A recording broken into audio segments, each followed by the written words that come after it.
Are you here for MJ's ongoing beef with Isiah?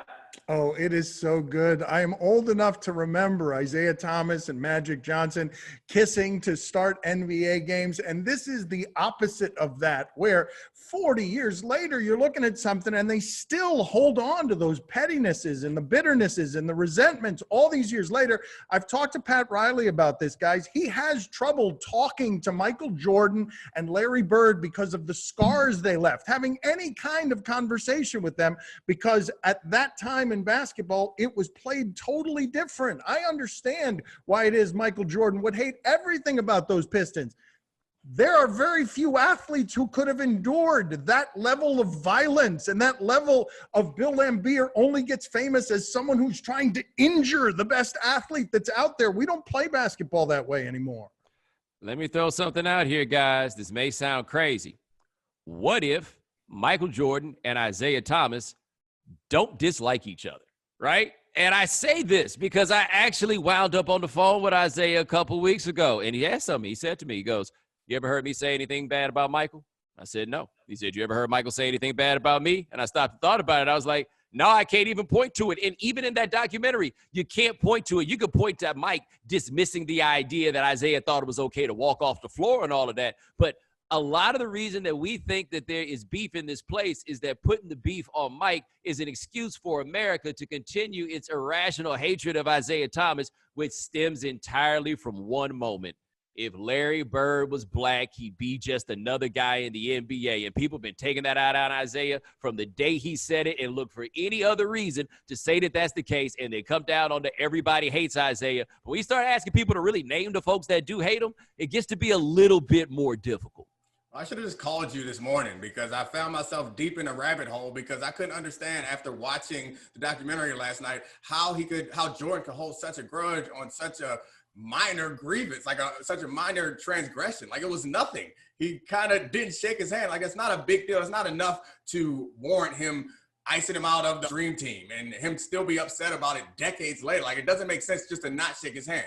One of the things I found in my deep dive was apparently John Sally said that Isiah, being from Chicago, went back home and one of his nephews was wearing a Jordan jersey. And apparently this was before Jordan, this was during Jordan's rookie season, and this turned Isiah into a true Jordan hater, and that led to Isiah icing Jordan out of the All-Star game, which upset Jordan in his rookie year, in which Jordan did come into that game kind of arrogant. If you look at the dunk contest from that year, he came in there as a rookie, dressed in only Jordan apparel with gold chains. Like, that's going to piss some people off. And they were trying to put him in his place. Apparently, Isiah was the ringleader on that. And then that leads to all the other beef that they had. And I don't understand how you get to 50 years later, but somehow he was able to, Dan, you said that he hated everything about those teams.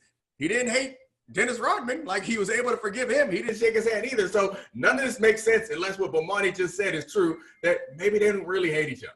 No, this is like the relationship between Mike and Isiah is a complex one, and the centerpiece of it has to be Chicago, right? Isiah Thomas is Chicago's favored basketball son. He is the best basketball player to come from that city. He means something in that place, and then Mike comes in. There are all kinds of things that come together with that part of it, right? But Isiah has infuriated a lot of people at a lot of stops, but it all goes back to that one thing. And guess what?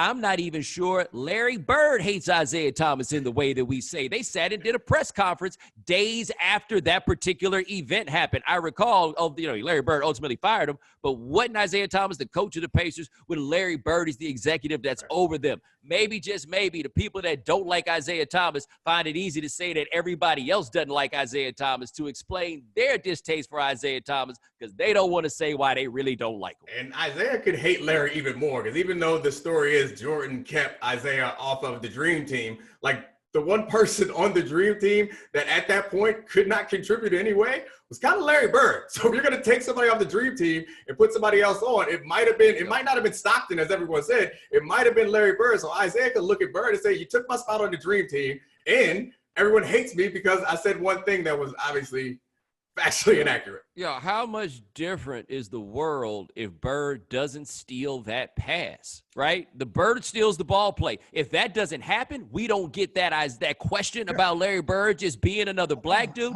The Pistons go to the finals 3 straight years. Like, everything is different in the way that we talk about Isaiah Thomas, and he doesn't throw the pass away. Speaking of that, though, the margin thin spaces, Craig Elo hit a pretty big shot. He hit a pretty big shot, and that is not what anyone remembers.